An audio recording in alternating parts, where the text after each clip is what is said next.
T9C got the fucking juice. Silk is the new gold.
What's going on, everyone? Welcome back to another episode of the JT Sports Podcast. I'm your host, JT.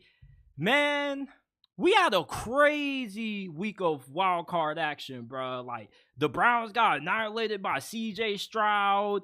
Then you got the Dallas Cowboys going out in typical Cowboys fashion, losing in embarrassing fashion to Jordan Love and the Green Bay Packers. The Lions took care of business against the Rams. And that sets us up for a very, very entertaining divisional round weekend that we have coming up. We got the Buffalo Bills taking on the Chiefs. in the trilogy once again? Will Josh Allen finally get from over the hump? I guess we'll see. You got the Ravens taking on the Texans. C.J. Stroud versus Lamar Jackson, two of the best quarterbacks in the National Football League. And then on the NFC side of things, I mean, the Green Bay Packers, I definitely feel they got a better chance than what most people are giving them credit for being able to upset the 49ers potentially. And then, of course, we got Buccaneers-Lions. Before we get into my divisional round breakdown and predictions, if you haven't already, leave a like, subscribe to the channel. Remember that every episode of the podcast is available in audio format on all podcasting platforms. Apple, Google, Spotify, Amazon, wherever you get your podcast from, you can find the JT Sports Podcast. Leave us with a 5-star review on Apple and Spotify. Share the pod with your friends, family members, and acquaintances if you enjoy. So we're going to break down the divisional round games. I'm also going to get into a couple of some takeaways that I got from wildcard weekend as well. And we're going to start off with the first game of divisional round weekend. The Houston Texans taking on the Baltimore Ravens. The first time these two teams played, the Ravens won. But the final score shows that it was a one-sided affair. But actually, that game was pretty close up until midway through the third quarter when the Ravens started to pull away a little. And the Texans are a really well-coached team. And they're one of those teams that if they play you twice, they're probably going to play you better than what they did the first time they played you. D'Amico Ryans is one of the best defensive minds that we have in the NFL. And week one, when these two teams last faced off against each other, Lamar Jackson didn't have a great performance. Now, I know that was week one. All right. Now you look at the Ravens now, they're a better version of themselves than what they were when the season first started. But this is a really good defense. They are very young. They got a lot of aggressive style players on this defense, such as Jalen Petrie. You also have some really aggressive, really fast linebackers. This defense is perfectly suited from a personnel standpoint to be able to contain Lamar Jackson.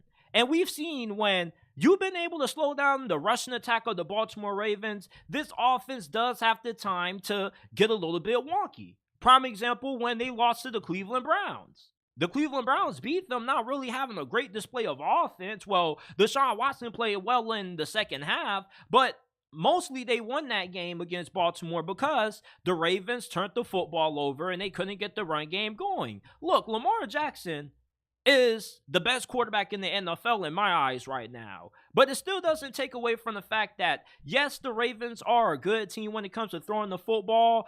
They still are a team that needs the run game to be accessible to them for them to have success. The Houston Texans have a really good run defense. Now, they got carved up by Jonathan Taylor a couple of weeks ago, but their run defense looked pretty solid against the Cleveland Browns. Now, defensively, Houston, if they can hinder the rushing attack of Lamar Jackson and the other running backs that they're going to throw out there, like, don't know how many of you guys remember, but Dalvin Cook plays for the Ravens now.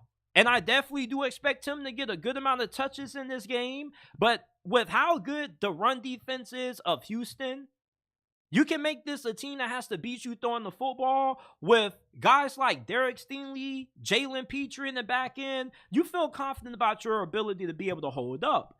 Offensively, though, this is probably where this game is going to be won and lost at. The Ravens defense versus the Houston Texans offense. Okay, we've been making a big deal about how the Baltimore Ravens offensively could struggle against D'Amico Ryans because he's a really good defensive coordinator. Well, defensive-minded head coach, right? Well, same thing can be said about Mike Macdonald. You see, Mike Macdonald has a lot of success against these Kyle Shanahan disciples. You saw what they did to the Miami Dolphins offense, and where does Mike McDaniel come from? The Kyle Shanahan coaching tree, right? Kyle Shanahan, the godfather himself. His offense got shut down by Mike Macdonald. And week one, when these two teams played, the Houston Texans didn't have too much success offensively in that game neither.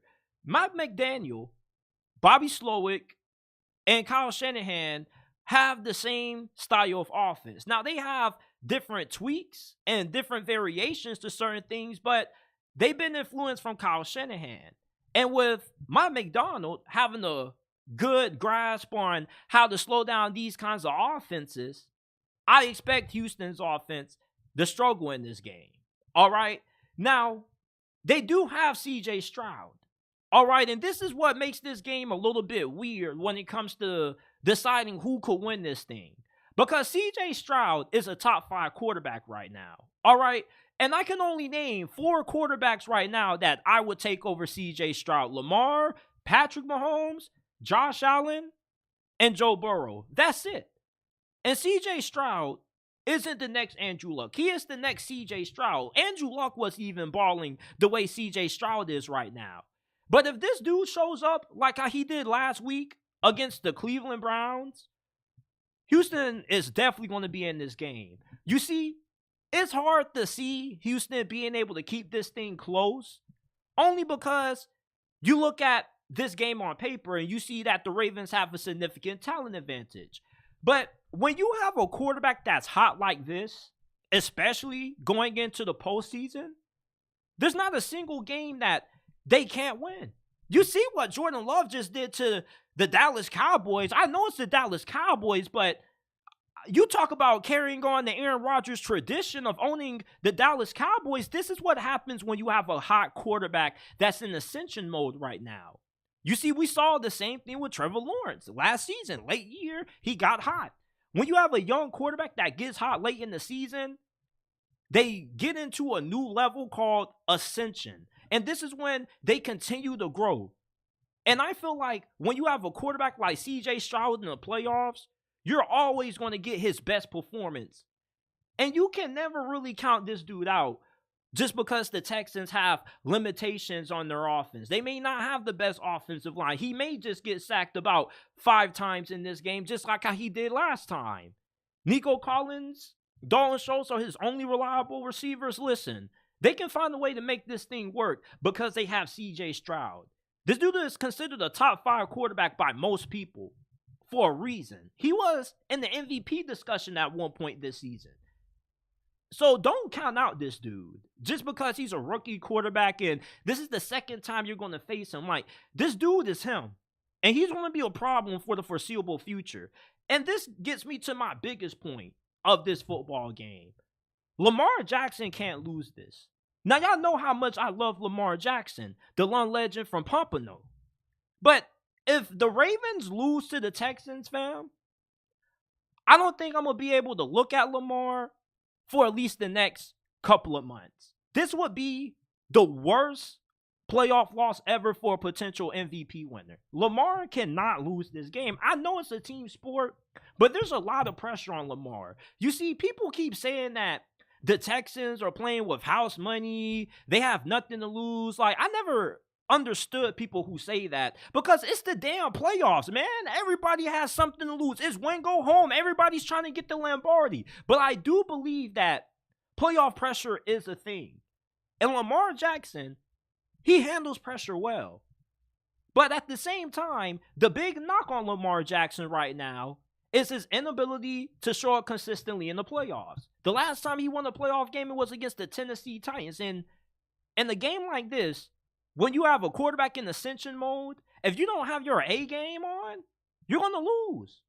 You see, like, this dude, C.J. Stroud, if Lamar Jackson doesn't play his best game and he has a little bit of an off performance and the Ravens start out slow, like, C.J. Stroud is going to work him. He's a top 5 quarterback right now. This is the greatest first-year season that I've ever seen out of a guy like C.J. Stroud in all my years covering this sport. It's unbelievable what he's doing right now. The Ravens have a very good defense, but so does Houston. The Ravens' defense is better than Houston's, and it is by a pretty considerable margin, but let's not act like Baltimore's offense has just been red, scorching hot all season long. As a matter of fact, you can say that this offense has yet to reach their full potential. But you see, this defense is very good. And with how good Houston is defensively, and having a lot of familiarity with the Ravens offense already, they should be able to find a way to keep this game close. I'm going with Baltimore to win this game, but I wouldn't be surprised to see the Texans cover this thing. I'm going to take them with that +9. Baltimore plays their best football at home. We get that. But this is playoff football, and you're going up against C.J. Stroud, who's playing at a top 5 level. And he also has a decent supporting cast around him. Yes, from an overall team standpoint, Baltimore is just way more superiorly better than what the Houston Texans are. But at the same time, when you have a quarterback in ascension mode like C.J. Stroud, he elevates your team. The defense is going to have some juice. The offense is going to have some juice. Hell, even the coaches are going to have some juice in this game. This can be a close game. I still like Baltimore to win by a touchdown. I got them 31-24. But I can see Houston keeping this thing close with how good C.J. Stroud has been playing. We got the Green Bay Packers taking on the San Francisco 49ers, people. Jordan Love has reached ascension mode. What ascension mode is when you got a young quarterback who gets hot late in the season and carries that momentum into the playoffs right now. And let me tell you 49ers fans something. Your secondary is not that good. Green Bay has a really good offensive line. You do have a really good pass rush, but this has been a down year from Nick Bosa. Come on, you can admit that. Like, Nick Bosa isn't even in the discussion for Defensive Player of the Year. That's how you know it's a down year, because nearly every other year he's in the discussion. All right, you got Chase Young. Haven't heard his name since he got traded. You got Arik Armstead, and you got some other guys who can get after the quarterback, but your pass rush production has been a little down this year. And if you can't get pressure on Jordan Love, these young wide receivers are going to cook your secondary. Your defensive backs are not that good. Charvarius Ward is like your highest paid cornerback, and he's gotten toasted a couple of times this season. So you give this brother Jordan Love some protection and some time to throw, and even then, he's good enough where he can get outside the pocket and extend plays. He does a lot of crazy throws when he's like turning his wrist all kinds of different directions. He's hot right now. And you're a 10-point favorite in this game. You're basically telling us that you're going to come in here and you're just going to annihilate the Green Bay Packers? Like, yeah, you annihilate the Cowboys, you annihilate the Philadelphia Eagles, but the Packers are by far maybe the best team out of the best ones that you beat in this year. Now, what concerns me about Green Bay and what makes this game a little wonky is that San Francisco still has a really good defense. All right, I wouldn't say great defense, but they still have a really good defense. And I'm not expecting Jordan Love to be moving the football up and down the field like he was the second coming of Aaron Rodgers like he did last week against the Dallas Cowboys. It's good to see Aaron Rodgers pass the traditional long of kicking the Dallas Cowboys' ass every time the Packers play them. Thanks a lot, Aaron, for gifting that to Jordan Love. But back to this. You see, the problem with Green Bay is that for them to win this game, you're going to have to pray to the football gods that Joe Burrow is still in his bag and he's cooking up some things on the defense side of the football, because it's hard to really see this defense getting too many stops. They are pretty good against the pass, all right, and I am looking forward to seeing potentially Jair Alexander versus Brandon Ayuk. That's going to be a clash in itself, but their run defense is not that good. And I don't want to make it seem like we got to disqualify everything that they did against the Dallas Cowboys, but at the same time, the Dallas Cowboys are the Dallas Cowboys. The 49ers are far from what the Dallas Cowboys are. They are a well-coached team, and you got to be able to stop the run. I don't know if Green Bay is going to be able to do that. And basically, Green Bay is going to have to be completely flawless on offense to win this game. Let's just be honest about this. If you're a Packers fan, if your defense can at least get you 2, maybe 3 stops in this game, maybe hold them to a field goal or 2, that's a win in your book when you think about how bad Joe Barry has been. He's been better calling plays last couple of weeks, but not against anybody worth noting. I mean, the Dallas Cowboys, we know what they do in the playoffs, but anyhow, okay, your offense has to score on every possession. Every single time they touch the football, it needs to be points. Rather, if it's a touchdown or a field goal, you just need to put points up on the board. And it also is possible to run the football on the San Francisco 49ers. It's possible. All right? Jordan Love, with how well he's been playing, nobody should be taking the Green Bay Packers lightly. You see, the NFC has been lacking superstar quarterbacks for the last couple of years. The AFC is full of them everywhere. The NFC doesn't really have that. We thought it was Jalen Hurts, but Jalen Hurts, we don't know what the hell has happened to him. So who's really the superstar quarterback that we have in this conference? Really nobody. And you look at Jordan Love right now, he's definitely fitting the mold. Hell, he's a top 10 quarterback to me. I don't know who you guys would take over Jordan Love, but it's a lot of quarterbacks that I would take Jordan Love over, especially Tua. So you look at the 49ers, you like how this offense stacks up against the Green Bay Packers defense. Like, you just got to cross your fingers that Joe Barry is still going to be able to be in his bag and cook up a couple of stops. I don't have any questions about how Brock Purdy's going to look in this game. All right, I believe that he's going to have a good performance. I don't think he's going to be rusty at all. The run game should be there. Green Bay doesn't have a good rushing attack. Like, I'm taking the 49ers to win this game. But it is possible that the Packers can definitely win this thing. And I really want to reiterate that. Because the way Jordan Love is playing right now, this dude is on a different level. But you see, the problem with the Packers is that you got to be flawless on offense to make up for a lackluster defense. And their defense is pretty solid against the pass, but they aren't good against the run. And we know what the 49ers like to do. They want to run the football down your throat. And I just don't see how Green Bay's defense gets a lot of stops in this game. And their offense is going to score points, but they're going to have to be able to score nearly every possession to keep up with the 49ers. So give me San Fran 34, Green Bay 24. I got the 49ers winning by 10. The Buccaneers are traveling to Detroit to take on the Lions, man. The Buccaneers have been a really fascinating team to watch this season because nobody expected these dudes to be here. We all thought they were tanking for Caleb Williams. We thought Todd Bowles was a bad head coach. Baker Mayfield was no good. But for some reason, this Buccaneers team was able to put it all together. They were able to finish off the Philadelphia Eagles last week.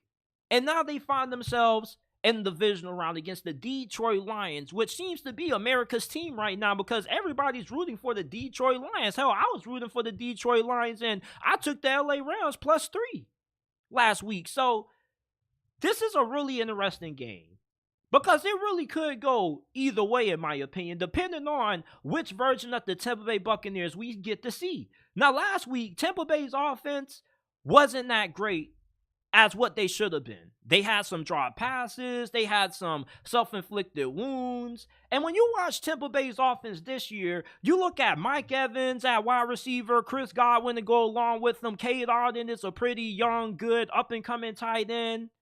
And you look at Baker Mayfield's numbers, and you would think that this would be one of the best offenses in the NFL, but it's not. It's a middle-of-the-pack offense. And the reason for that is because, for one, they can't run the football to save their life. And for two, they're too inefficient at times. There's certain games that the Buccaneers play in when their offense just goes ice cold. They may not get a first down for like 2 quarters, and then they start getting hot in the 4th quarter. Detroit secondary isn't that great. All right, like Cam Sutton is probably going to get cooked by Mike Evans. I'm willing to bet money on it that he gives up a touchdown to Mike Evans in this game. But they got a really good front seven that's exceptional at getting after the quarterback. Tampa Bay's pass blocking has been pretty good this year. They did a pretty good job against the Philadelphia Eagles as well. Are you going to be able to hold up against Aiden Hutchinson? That's going to be a question. If you can, and you can get efficient quarterback play out of Baker Mayfield, and this offense can actually be able to sustain drives consecutively and put together points, there's a path for the Buccaneers being able to win this game. Because they do have a really good defense. Now, is this a great defense? Is it Baltimore Ravens good? No, it's not.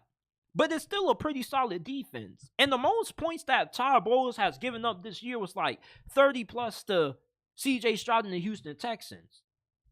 They have a pretty good secondary. They got a really good defensive line. Hell, they may be one of the first teams that I can ever recall being able to stop the tush push. So this is a pretty good defense. And you're going to be matched up against an offense that is really complicated to stop. I mean, they just got weapons on top of weapons down there in Detroit, bro. It's like you stop Amon-Ra St. Brown, and you got to worry about Sam Laporta. You wrap him up, and then you got to worry about Jahmyr Gibbs and David Montgomery. And the last time these two teams played, the Lions won 20-6. But it wasn't like this offense was just moving the football up and down the field like Humpty-Doo. Like, if the Buccaneers offense was a lot better in that game and they was able to get the defense some breaks, they possibly could have kept that thing a little bit closer. And that's the biggest key in this game for Tampa Bay being able to win. You need efficient, sustainable offense. Because I'm not going to expect Detroit's offense to just erupt against this Todd Bowles defense. Say what you want to say about Todd Bowles as a head coach. This dude is a hell of a defensive-minded coach. All right? This defense is going to come ready to play. And this is going to be a really interesting chess match because you got Todd Bowles versus Ben Johnson, the hottest young offensive mind in the league right now. And if Tampa Bay can keep the Lions under 20 points, and this offense can be sustainable and they can be efficient and not be streaky and inconsistent like they've demonstrated sometimes in the past this season, they got a shot at winning this thing. But you see, the problem with Tampa Bay is that, do you trust the coaching? They beat the Philadelphia Eagles last week. Like, the Philadelphia Eagles were pretty much all but a dead animal. It's like you ever stepped on the cockroach, but the cockroach still crawling, but you know with one more stomp in, the cockroach is going to be done for. That was the Philadelphia Eagles, bro. They were a dead bird walking. They were just waiting for somebody to put them out of their misery. You see, the Detroit Lions, they are a way better football team than what we saw at the Philadelphia Eagles last week. Hell, like, the Philadelphia Eagles didn't even play like a football team, if we just being honest about that thing. Everybody looked like they were just out there playing for themselves. You're going up against a team that is going to be up for this game. They're going to be playing at home. Todd Bowles needs to coach the best game of his life. If you're a Bucs fan, I'm pretty sure you know that Todd Bowles has done a good job. He's exceeded expectations, but he can be better. And there's too many times when you watch Tampa Bay when they just do dumb things that make you go like, what the hell were they doing? What the hell were they thinking about that? You know, like the Buccaneers, for them to win this game, the defense needs to show up and needs to play good, and you need to get sustainable offense out of Baker Mayfield. And that should be plausible considering the fact that Detroit doesn't have a great secondary. But at the same time, Detroit has the coaching on their side. Jared Goff is playing outstanding football. And there's a lot of weapons that the Buccaneers have to worry about. And even though I don't like Detroit's defense all that much, I trust them enough that they should be able to slow down the Buccaneers' offense. And the Buccaneers, their offense is one-dimensional. They can't run the football at all. So I like Detroit to win. 23-14 is my final score prediction in this game. Maybe it could be a little bit closer. Maybe I'll go 23-17. Because the Buccaneers offense, they can't get going. It's just, they're just so hit or miss. With the talent that they have, you would think this would be a top 5, top 10 offense in the league, performance-wise. They don't look like it consistently. You know, like, this offense could be a little bit better than what they've demonstrated this season. They've done a pretty good job, but I guess their inability to play complementary football is what hinders their offense's potential productivity level. I don't know, but I just know I like the Detroit Lions to continue to roar, and I got them with the W. It seems like we always got to get these two teams in the playoffs every single year. Chiefs, Bills. Once again, people, who's going to come out on top? Is Josh Allen finally going to break through? Because you look at Kansas City this season, and it seems like they've been down bad all year long. But you can never count out Patrick Mahomes and Big Red on the sideline. Meanwhile, the Buffalo Bills, there was a point this season when we didn't even know if these fools were going to make it to the damn playoffs or not. And all of a sudden, they go from barely making it into the playoffs to winning the AFC East and now looking like one of the hottest teams in football. And now everybody realizes, hey, the Buffalo Bills still have a chance to win the Super Bowl. And what's even crazier is that the Bills have had a lot of injuries. I don't think that gets talked about enough. Like, they got so many dudes injured on defense. Like, one of their replacements, who was replacing the starter, he got injured. And he was having a fantastic season. Like, I think he was leading the team in tackles. Number 43, I forgot his name, but he was balling. I mean, you're down Tre'Davious White at cornerback, but for some reason, this defense still keeps performing at a high level, and that's because of Sean McDermott. And may I say that maybe he deserves consideration for Coach of the Year? He doesn't have to win it, but you can at least make him a finalist. I mean, there was a point this season when Buffalo looked down and out. They had that game against the Denver Broncos when they just felt like giving out Christmas gifts early. I mean, now for them to just make this 360 turnaround, they make the change at offensive coordinator. Joe Brady now has been doing a pretty good job calling the plays. Josh Allen had his first ever game that I've ever watched when he didn't turn the football over. This is a scary team right now. And Kansas City, yeah, they beat the hell out of the Miami Dolphins, but that was to be expected because the Dolphins just were not a great team. You know, they don't show up against good teams, but Patrick Mahomes balled out in that game. All right. And what really surprised me is how often Andy Reid was choosing to air it out with Mahomes. I was thinking that with the weather conditions, they were going to take a smash mouth football approach, but no.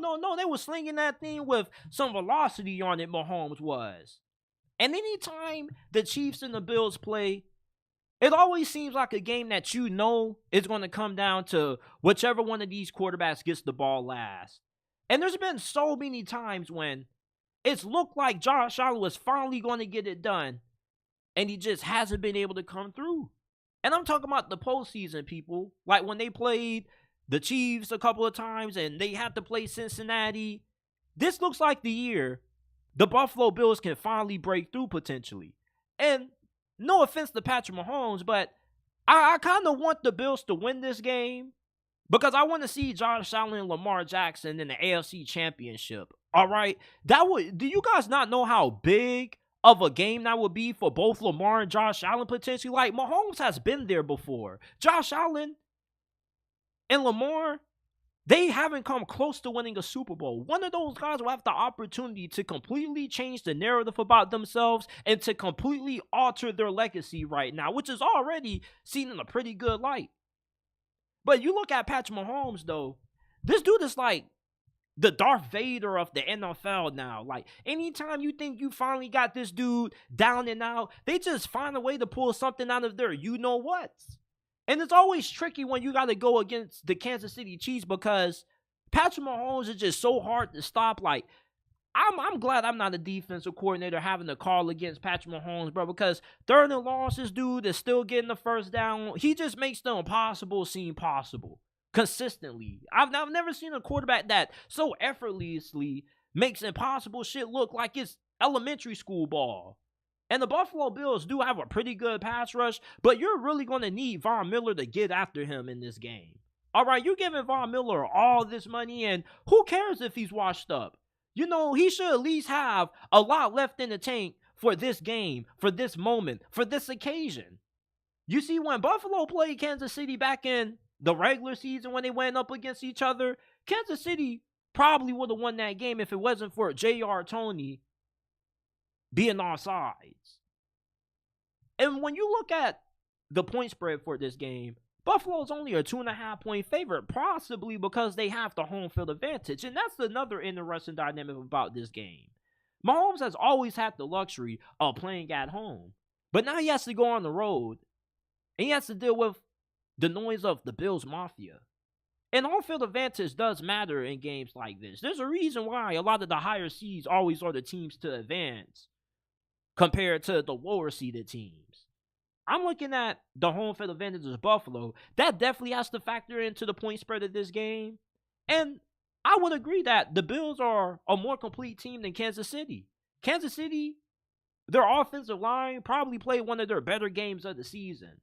Normally, and even then, their offensive line still was giving up penalties. You know, you got two offensive tackles that really aren't that great. Jaron Taylor is massively overpaid. But it's like, that was their best performance against the depleted defensive line of the Miami Dolphins. But the way their offense was looking, though, against the Buffalo Bills secondary, I believe they can make some things shake. Travis Kelce, it looks like he has kind of started to crank up the juice a little bit. He was looking a little washed up to me during the regular season, but he had a really great game against the Miami Dolphins. He was making plays, and he's possibly going to be making a lot of them again in this game against the Buffalo Bills. Kansas City, they got a really good defense. We know how good Kansas City's defense is, and we know how good of a defense Buffalo has, but what really separates these two teams from me is that Buffalo, to me, is a more explosive team overall than what Kansas City is. Kansas City hasn't been able to generate the big plays at will that they used to be able to in previous iterations.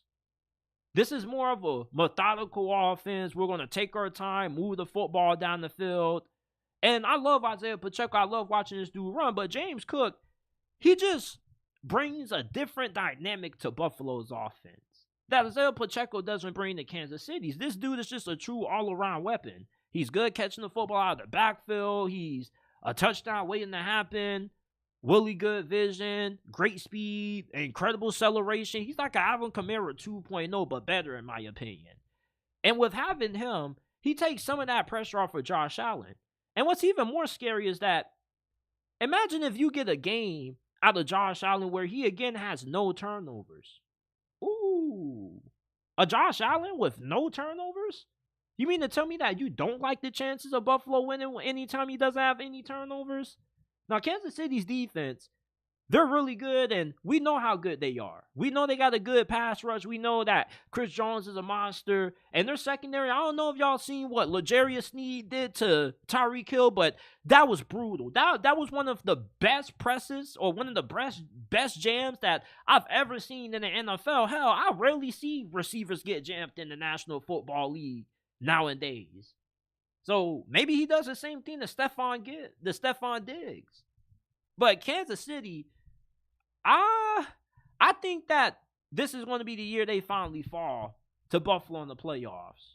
The reason why I'm confident about Buffalo winning this game is because for the first time in a while, it seems like they do outgun the Chiefs. It's not an even playing field. And I'm not counting out Mahomes. Like, I get that you can never count out Mahomes. But eventually, it's going to come a time when he needs a good enough supporting cast that's what Josh Allen has. And he doesn't have that this season.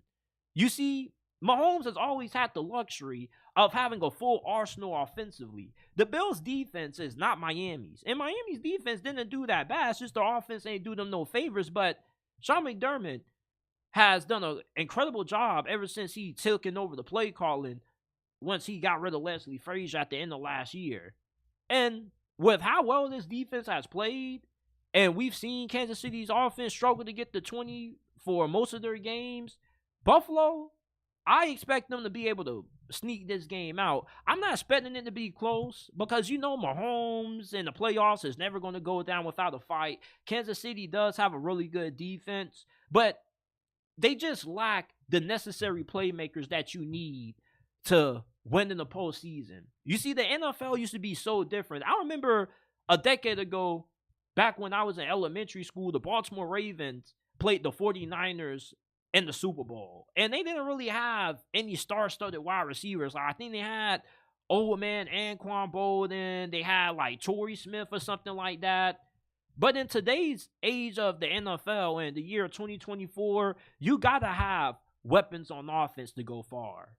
You may not need to have a great offensive line, but you at least need to have playmakers on the outside. And that's something that Patrick Mahomes, for the first time in his career, unfortunately doesn't happen to have. And Travis Kelce is going to make plays, but he still isn't the player that he used to be. And just him isn't going to be enough. Like, you got Rashee Rice who's stepping up and emerging, but you need more. Like, Josh Allen has James Cook. I mean, you got Dalton Kincaid, you got Stephon Diggs, you got Davis. Meanwhile, Kansas City, their offense only revolves around about 3 players. Travis Kelce, Rashee Rice, and Isaiah Pacheco. And they don't have a reliable offensive line. You know, they got a great defense, but I'm just really confident in Buffalo's ability to get over the top this year. They're playing them at home. Kansas City, you beat them once, and you maybe would have lost that game if the ball would have bounced in a different direction. But, you know, I believe this is Buffalo's year that they get to the AFC Championship. And I really do believe that if there was a year for Josh Allen to break through and finally take down Mahomes in the postseason, this would be it. It really would, because Kansas City, I just don't see how their offense is going to be able to be sustainable with how good Buffalo's defense has played this year. Like, it is really hard to move the ball on Buffalo's defense. So I'm going to take the Bills to win 20-14 is going to be my final score prediction for this game. Before we move on, I got a couple of more things that I want to talk about, man. I want to talk about some wild card reality checks. Should the Cowboys really trade Dak Prescott? A lot of people seem to believe that they need to move on from him. You got Mike Tomlin running it back for another season with the Pittsburgh Steelers. I got a really interesting thought about how the media talks about Mike Tomlin versus how Steeler fans talk about Mike Tomlin. And it's never easy talking about Mike Tomlin because the dude always has winning seasons, but there's a caveat to that. And I want to talk about the Eagles' downfall and the Miami Dolphins' big concerns, bro, because they got some really huge concerns, in my opinion, bro. And a lot of people need to be throwing out the caution sign on them, because when Aaron Rodgers gets back fully healthy, okay. Before we move on, if you haven't already and you are enjoying this episode, leave a like, subscribe to the channel. Remember that we're not just a YouTube channel, we are a podcast, so you can find every episode of the podcast available in audio format on all podcasting platforms: Apple, Google, Spotify, Amazon, wherever you get your podcast from. The JT Sports Podcast is available.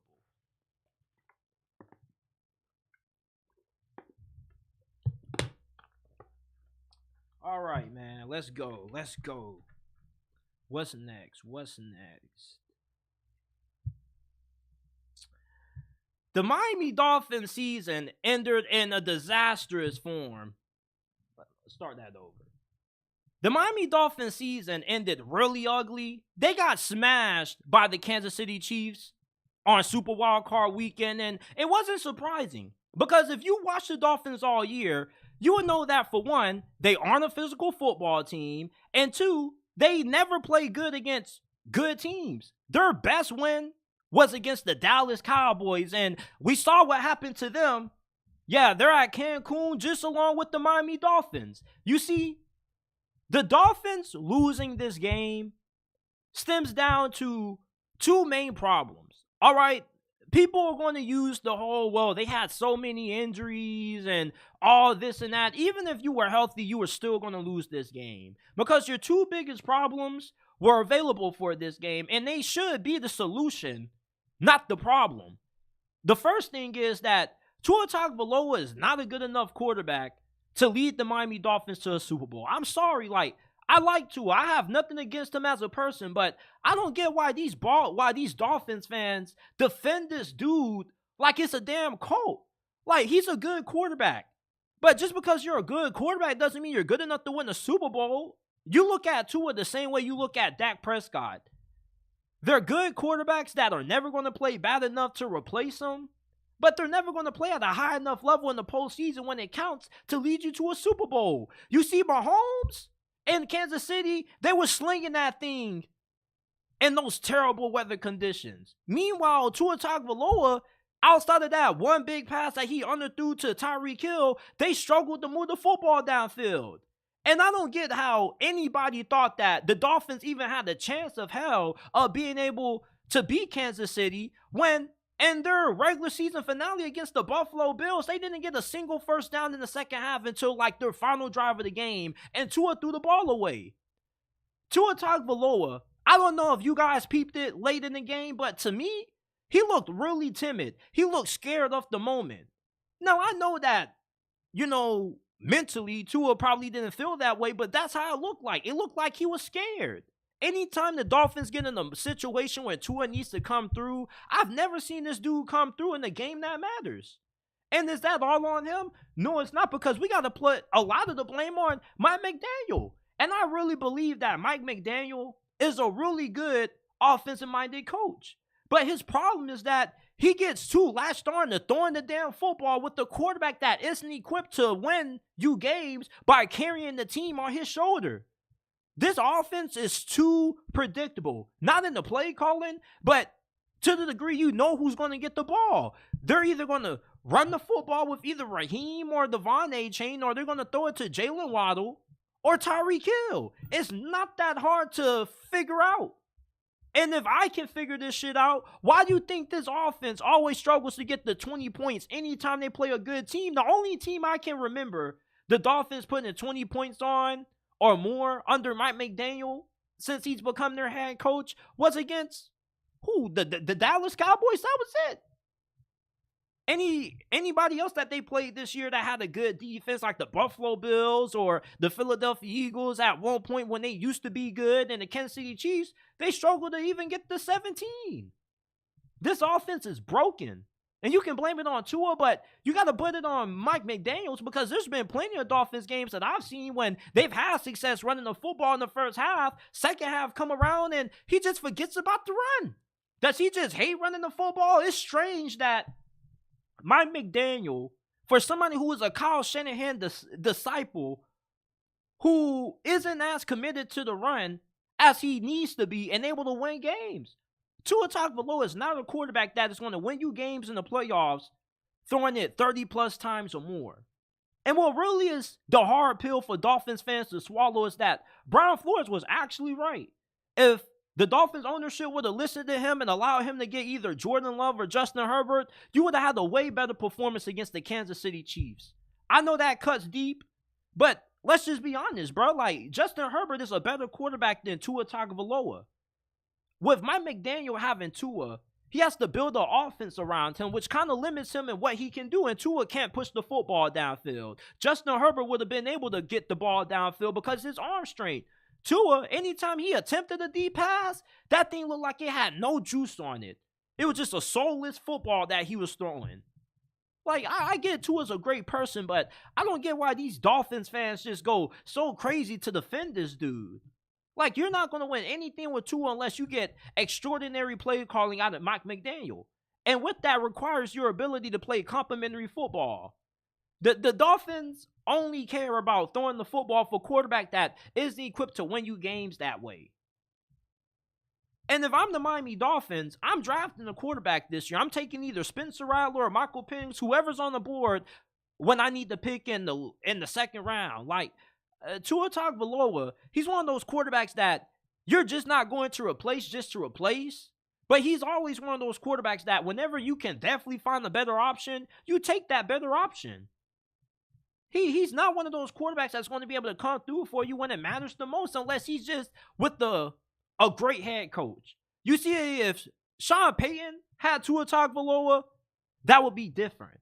But unless he's going to an extraordinary offensive mind, which Mike McDaniel is a really good offensive mind, but he's not an extraordinary one yet. At least what we see anytime they go against a remotely good defense. You see, when it comes to the future of the Miami Dolphins, you should be really concerned if you're a Dolphins fan.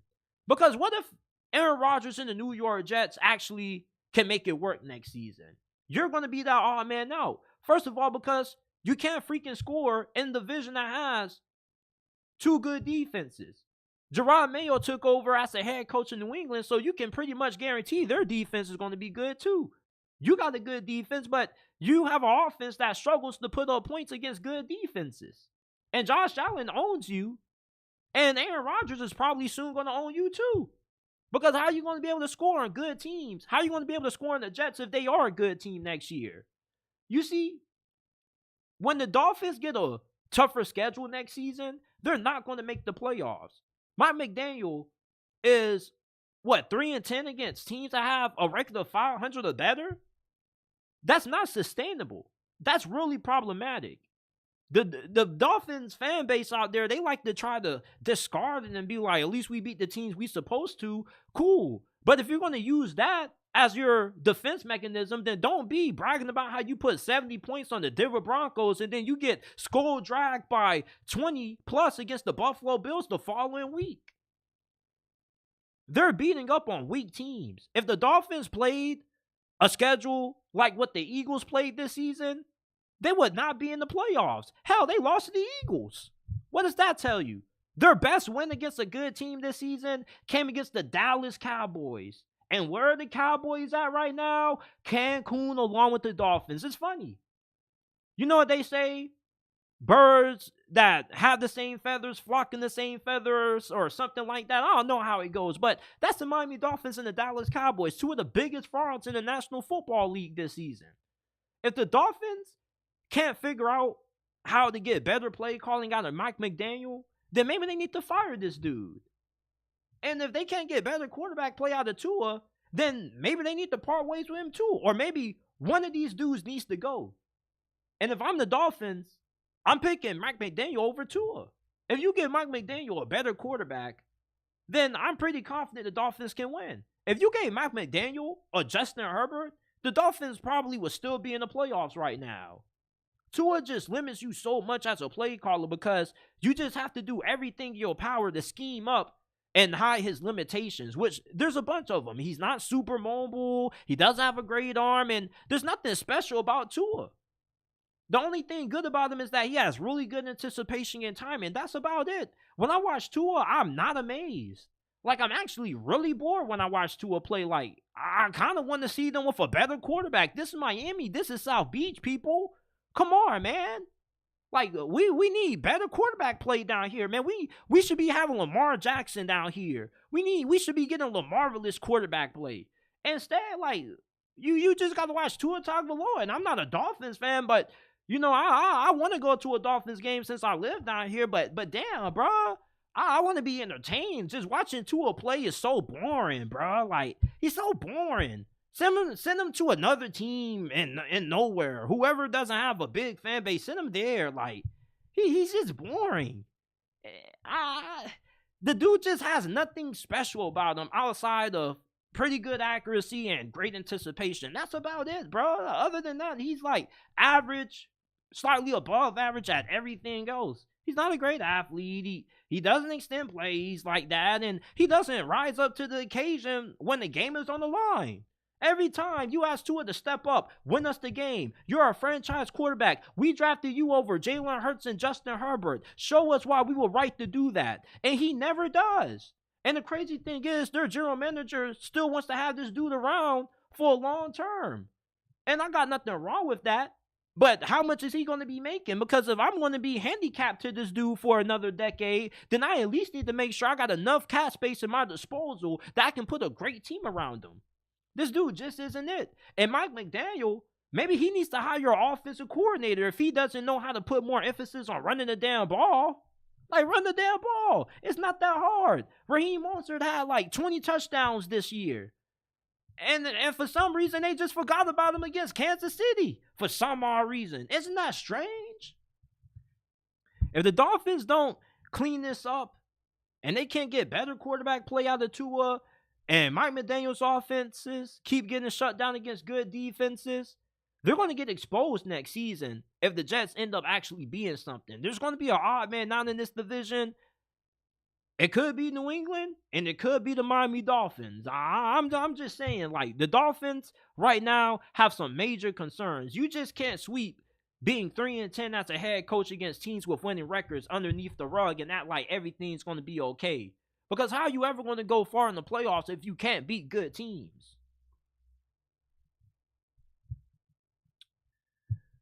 Mike Tomlin is going to be back for another season, people. And, you know, everybody was saying Steeler fans were idiotic to ever get mad about Mike Tomlin and say that he needs to get fired. Like, the dude has never had a winning season. And it's so funny how ESPN is so quick to post that statistic about Mike Tomlin always having consecutive winning seasons, but they never post that graphic about how long it's been since he last won a playoff game in Pittsburgh. And you see, when it comes to Mike Tomlin and his job performance with the Pittsburgh Steelers, a lot of people in the national media seem so fixated on handing out participation trophies. You see, Mike Tomlin never having a losing season is definitely a huge achievement, and I'm not going to undermine that.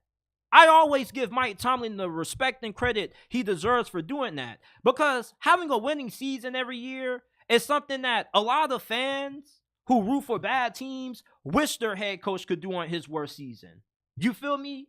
So if you can consistently go 9-8, win 10 games occasionally, you're a really good football coach. That means that there's something in your coaching philosophy that you do that is sustainable and it works if you never are able to have a losing season.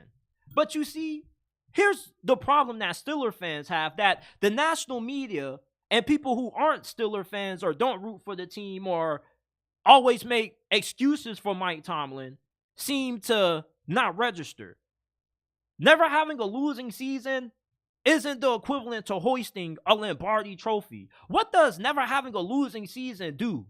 Like, honestly, okay, cool. You won 9 games. You went to the playoffs. You got your ass kicked. Cool. You win 10 games the following season. You go to the playoffs and you lose again. What's the point of going to the playoffs just to always lose? You feel me? Eventually, when does the goal get back to what it used to be? Competing for championships every single season. You see, the national media always loves to rally and give participation trophies, right? But nobody likes to talk about how the standard in Pittsburgh has went down. This used to be a gold standard organization. This used to be a championship franchise that Super Bowl or bust was the expectation every single season for Pittsburgh. And ever since they lost to Aaron Rodgers, the expectations have went down. Pittsburgh had 2 of maybe the greatest skilled position players at their positions of the past decade that didn't win a Super Bowl with them. Antonio Brown and Le'Veon Bell. You remember the Killer Bees? Hell, Big Ben was in his prime, and the only thing Mike Tomlin had to show for that talent was getting blown the hell out in the AFC Championship by the New England Patriots. Oh, well, it's not Mike Tomlin's fault the team is never good. Mike Tomlin specializes in defensive back play, right? Wasn't he like a secondary coach when he was coming up? So why is it that the Steelers haven't had a good secondary since I've been watching this team play? The last time I remember this secondary actually being good was a very long time ago. The linebacker play is never really that great. There hasn't been great linebacker play since Ryan Shazier played. You see, the defense has not been that great for Pittsburgh as people make it out to be. And the reason for that isn't because Mike Tomlin has a lack of talent. He has 3 of arguably the best players at their respective positions in the NFL. Cam Hayward at DT.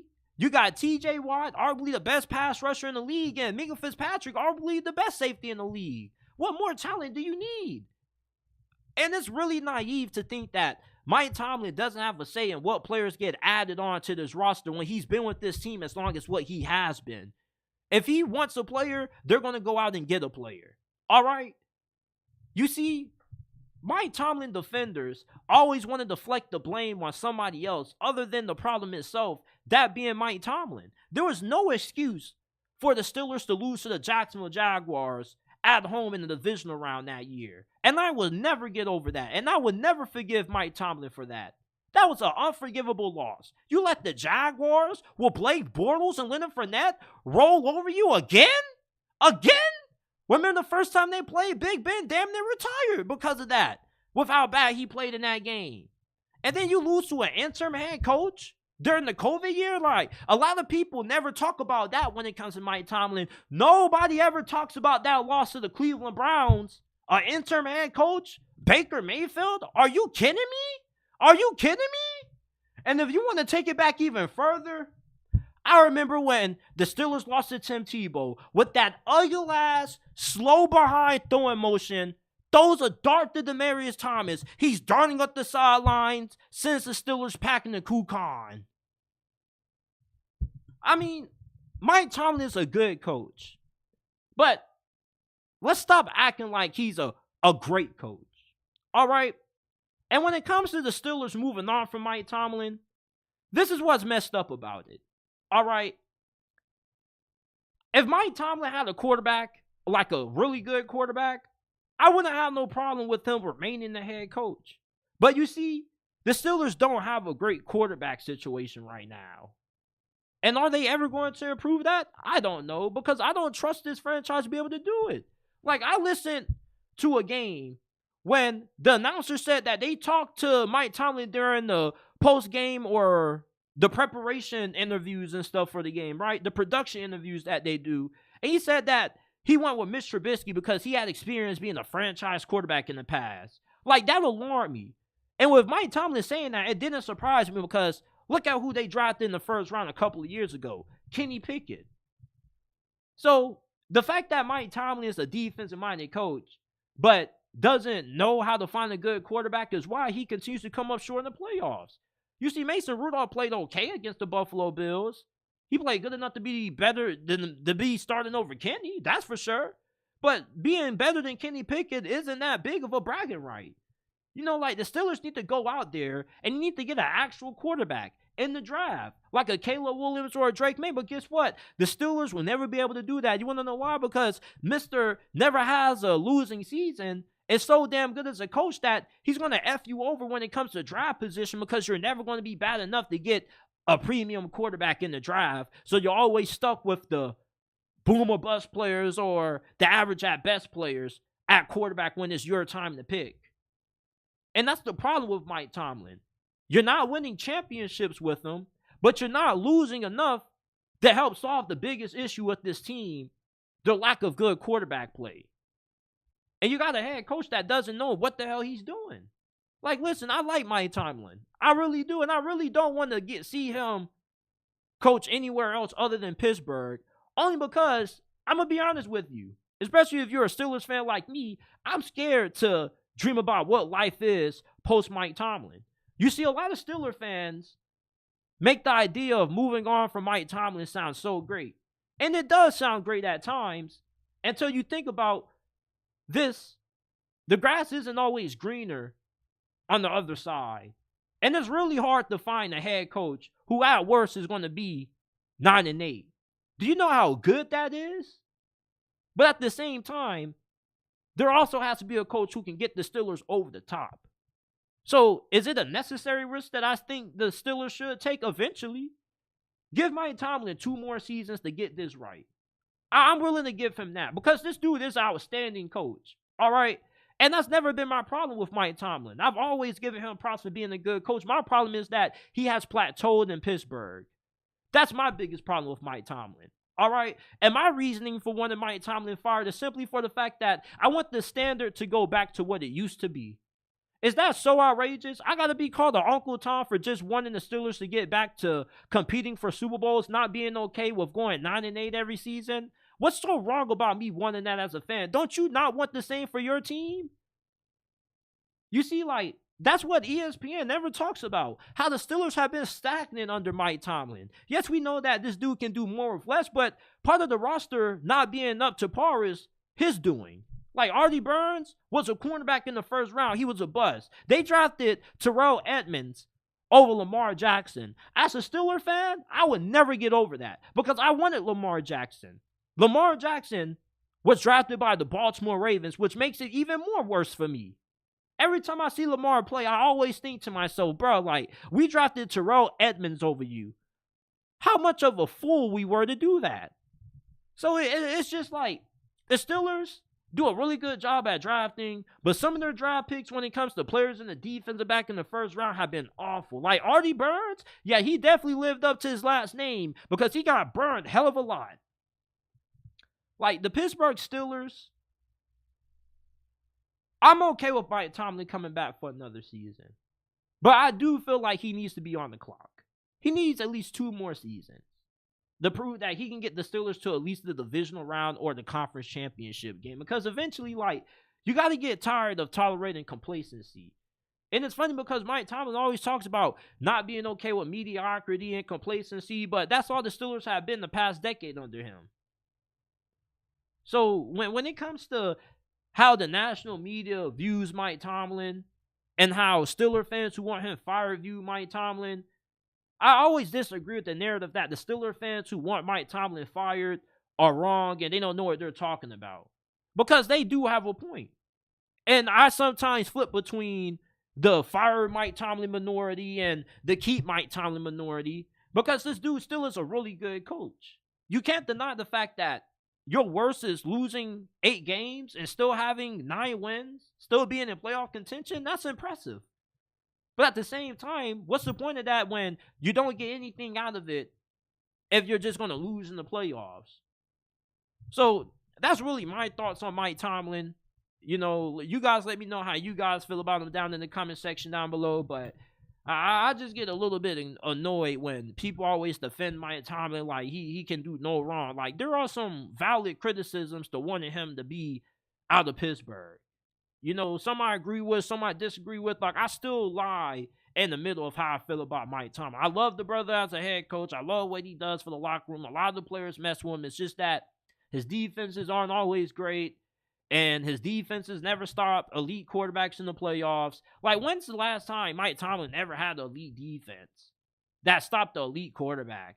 Like, Josh Allen normally throws the ball to the other team every game he plays in. No turnovers against Pittsburgh, though. I got one more thing. Well, I got two more things I got to talk about before we get up on out of here. Dak Prescott's performance against the Green Bay Packers was ugly, to keep it PG. And a lot of Dallas Cowboy fans are sick of this dude at quarterback, and you want to get rid of him. And people have been wanting to get rid of Dak Prescott for a while now. It seems like for 3 or 4 years straight now, there's been Cowboy fans out there and other people in the media screaming, trade Dak Prescott.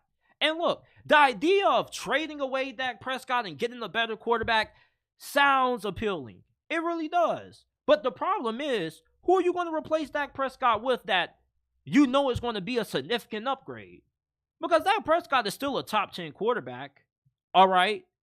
Even though he has his shortcomings in the playoffs, there's still only a handful of quarterbacks that you would take over Dak.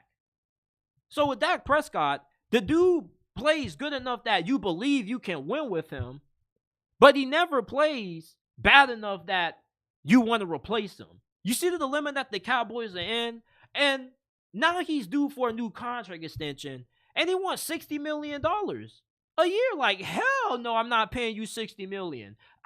Anything that Lamar, Patrick Mahomes, Josh Allen, Joe Burrow, and Justin Herbert are making, Dak Prescott shouldn't get anywhere remotely close to what those dudes are making. And if he does, they need to renegotiate their contracts and go back to the seating table, because there's levels to this.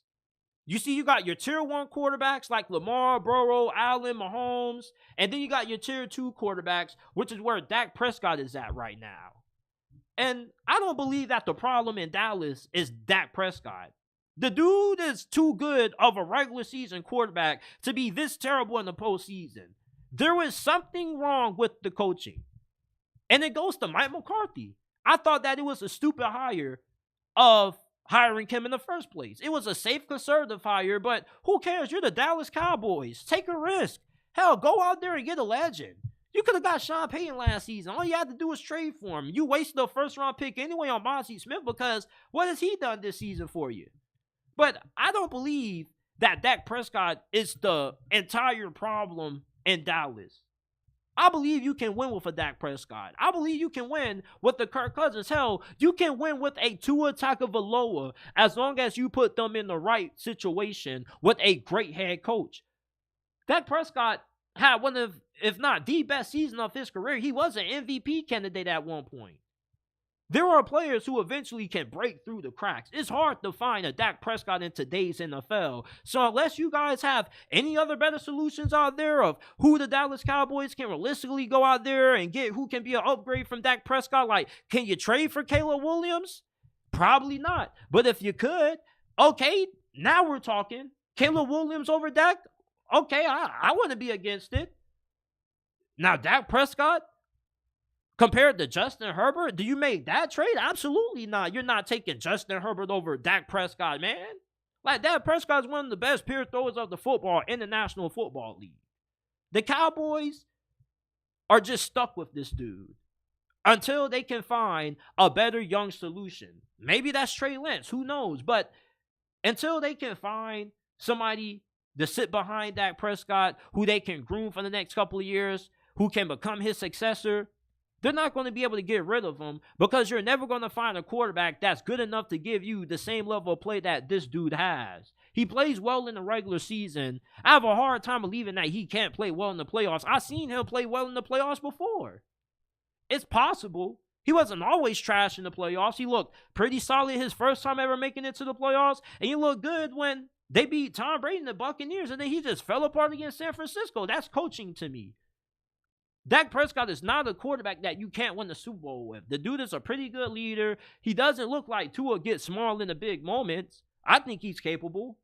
And this isn't me being biased. I just really think that the coaching just is too sorry. To be real with you, if you get a Bill Belichick in the building, if you're Jerry Jones, and you can get Josh McDaniels in there, I bet they can win with Dak Prescott in the playoffs. Hell, if you get Jim Harbaugh, I'm pretty sure he can win with Dak Prescott in the playoffs. You see, Dak Prescott can't go anywhere anytime soon. Unless you're about to replace him with the quarterback, there's only so many quarterbacks out there. You see, the quarterback market now is getting so saturated with talent that quarterbacks that a decade or two ago that might have been considered good are average now, and teams want to replace them.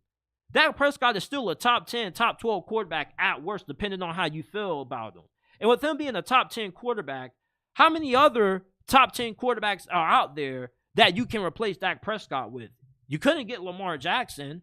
You're not going to be able to get Joe Burrow, Justin Herbert, or any of the other top guys anytime soon. So unless you trade up for a Caleb Williams or you find a way to get a young quarterback in the draft, you're stuck with Dak Prescott.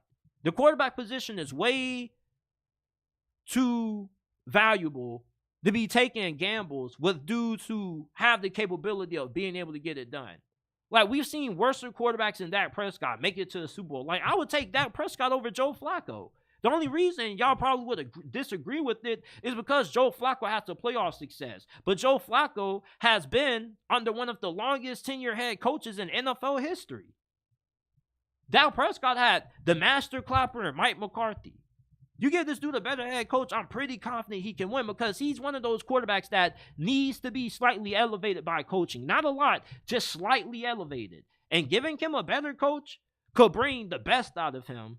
And I just don't think Mike McCarthy or Jason Garrett were those guys. And you know, like, Dak Prescott wasn't the only quarterback who was coming up short in the playoffs. So was Tony Romo. So is it a Dak Prescott thing or is it a Dallas Cowboys organizational thing that they just have a tendency of consistently underperforming once the postseason rolls around? They've only won 5 games since they won last Super Bowl. And the last time they won a Super Bowl, you were still watching those replays on VHS tapes and cassettes. If I'm the Cowboys, I'm stuck with Dak Prescott. Unless somebody comes calling and the Bengals want to, for some odd reason, want to trade Joe Burrow for Dak Prescott, or the Ravens want to trade Lamar for Dak Prescott or something like that, then you do it. But there aren't really a handful of quarterbacks that you can name that are better than Dak Prescott who are easily attainable. So I wouldn't pay him a massive contract, but the Cowboys are stuck with Dak Prescott. They're stuck with Dak Prescott. Now, we got to study the downfall of the Philadelphia Eagles, man, because they had one of the most gruesome collapses in recent memory.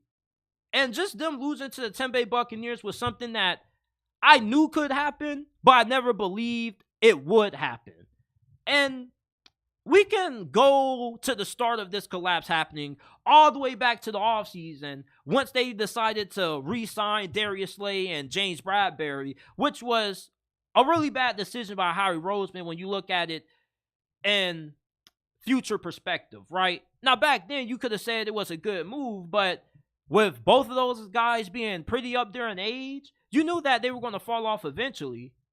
And then you get bad play from those guys, but also your coaching staff is completely raided. Jonathan Gannon is now the head coach of the Arizona Cardinals, and Shane Steichen, your offensive coordinator, who Nick Sirianni, his first year as the head coach in Philadelphia, gave up the play calling duties to.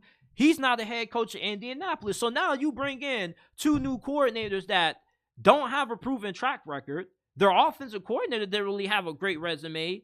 And then you hire Sean Desai to be your defensive coordinator when he was on Pete Carroll's staff with the Seattle Seahawks. There's never been anybody that came from Seattle staff that has proven to be a remotely competent defensive coordinator. So you re-signed James Bradbury and Darius Slay at cornerback. That was a big mistake. Then you go ahead and you made 2 bad hires at coordinator, DC and OC. That was a mistake. And then you get into the season and you start 10-1. Cool, everything is smooth sailing, even though you've had a couple of close games here and there. Like, you had a close game against Kansas City.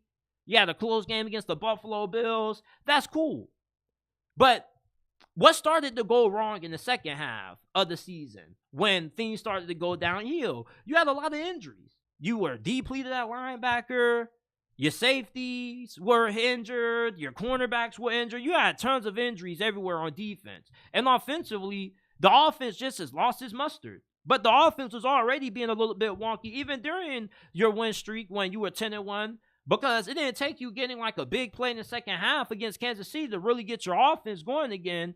And outside of doing the tush push well, you weren't really doing a lot of things well outside of running the football with DeAndre Swift. Well, in the second half of the season, we barely hear DeAndre Swift's name being called. And he was the focal point of this offense. And you thought that Jalen Hurts was going to take that next step as a passer. But he didn't take that next step. He has regressed. And he also has played banged up ever since the season first started. I believe he was injured. So he wasn't fully healthy. This definitely was a down year. Plus, he's in a new system with an offensive coordinator that isn't good. So you get not great quarterback play, which leads to dysfunction on the sideline. A.J. Brown being disgruntled at one point in the season. Devontae Smith making some bold statements in his post-game interviews. And then defensively, what really put the cherry on top of the collapse for me was when you went from Sean Desai, your defensive coordinator, to Matt Patricia. The last time I saw Matt Patricia calling plays on defense was when he was the head coach of the Detroit Lions, and Houston on Thanksgiving, back when they had Deshaun Watson, was running trick plays on his defense. His final season in New England, he wasn't even the defensive coordinator. He was the offensive coordinator. And you go from Sean Desai to him, and the defense, yeah, had a couple of bad games, but was it ever bad to the point where you needed to make a change at defensive coordinator? I mean, if you were going to rough it out with anybody, rough it out with the dude who was part of you being 10-1. Everybody has a couple of stretches during the season when things get a little bit shaky and they don't perform to the best of their ability. Hell, the 49ers could have done the same thing with Steve Wilkes at one point in the season when they went on their little losing streak. But instead, they stuck with him, allowed them to work out the wrinkles, and look how good their defense has been playing ever since. Nick Sirianni made a terrible decision to move on from his defensive coordinator who had them at 10-1 for Matt Patricia. Like, Fatty Patricia is not it as a defensive coordinator anymore. As a matter of fact, he probably should be a position coach at this point. So, overall, I'm looking at this Eagles downfall. It's definitely one of the most shocking downfalls that I've seen. And it kind of came out of nowhere, but you go back and you look back at those Bills and those Dolphins games and those Chiefs games, and you felt like if the game would have bounced in the other team's direction, they possibly could have lost. So it's not like the Eagles were looking like a flat-out dominant team, even in their wins against some of the better opponents in the league.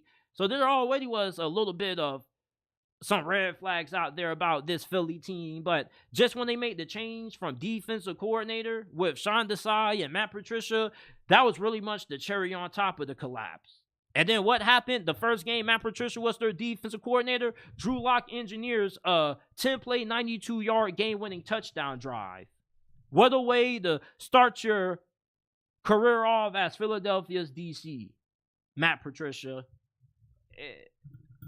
Moving forward for Philadelphia, you got to get Bill Belichick in there. Either you got to get Bill Belichick or Jim Harbaugh.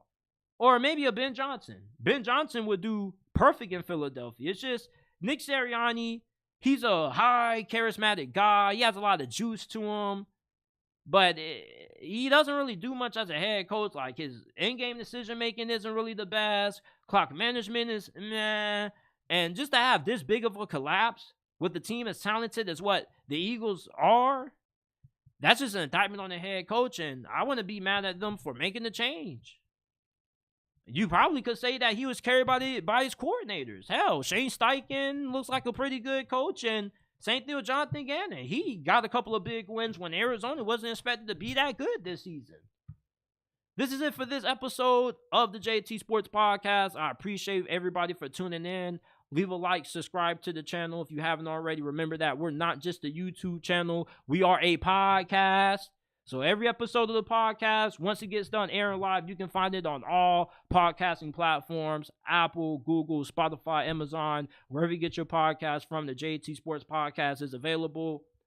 I should be going live Thursday. I want to talk some college football because there's a lot of college football news that I wasn't able to get my thoughts on. So you can definitely expect another live stream on Thursday. And I'll probably hit on some NFL topics too. If you guys have anything that you guys want me to discuss on a future episode, you can hit me up on my social media platforms, X at JT Sports _, on Instagram at JT Sports _, or you can give the podcast a 5-star review on Apple. Leave a question there and I definitely would get to it. Appreciate everybody for tuning in.